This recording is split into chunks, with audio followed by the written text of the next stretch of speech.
जहाँ तक काम चलता हो ग़िज़ा से, वहाँ तक चाहिए बचना दवा से। शिफा चाहे अगर खांसी से जल्दी, तो पी ले दूध में थोड़ी सी हल्दी। जिगर में हो अगर गर्मी दही खा, अगर आंतों में खुश्की हो तो घी खा। दमे में ये ग़िज़ा बेशक है अच्छी, खटाई छोड़ खा दरिया की मच्छी। ज़्यादा अगर दिमागी है तेरा काम, तो खा ले शहद के हमराह बादाम। जहाँ तक काम चलता हो ग़िज़ा से, वहाँ तक चाहिए बचना दवा से। जो दुखता हो गला नज़ले के मारे, तो कर नमकीन पानी के गरारे। अगर हो दर्द से दांतों के बेकल, तो उंगली से मसोड़ों पर नमक मल।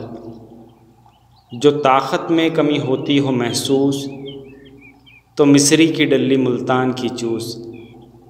अगर हो क़ल्ब की गर्मी का एहसास, मुरब्बा आमला खा और अनानास। जहाँ तक काम चलता हो ग़िज़ा से, वहाँ तक चाहिए बचना दवा से। अगर तुझको लगे जाड़े में सर्दी, तो इस्तेमाल कर अंडे की जर्दी।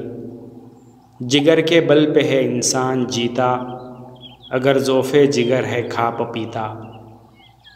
अगर खून कम बने बलगम ज़्यादा, तो खा गाजर चने शलगम ज़्यादा। जहाँ तक काम चलता हो ग़िज़ा से, वहाँ तक चाहिए बचना दवा से। अगर महसूस हो मैदे में गिरानी, तो पी ले सौंफ या अदरक का पानी। थकन से हों अगर अज़लात ढीले, तो फ़ौरन दूध गर्मा गर्म पी ले। जहाँ तक काम चलता हो ग़िज़ा से, वहाँ तक चाहिए बचना दवा से। जो बदहज़मी में तू चाहे इफ़ाक़ा, तो दो एक वक्त का कर ले तू फ़ाक़ा।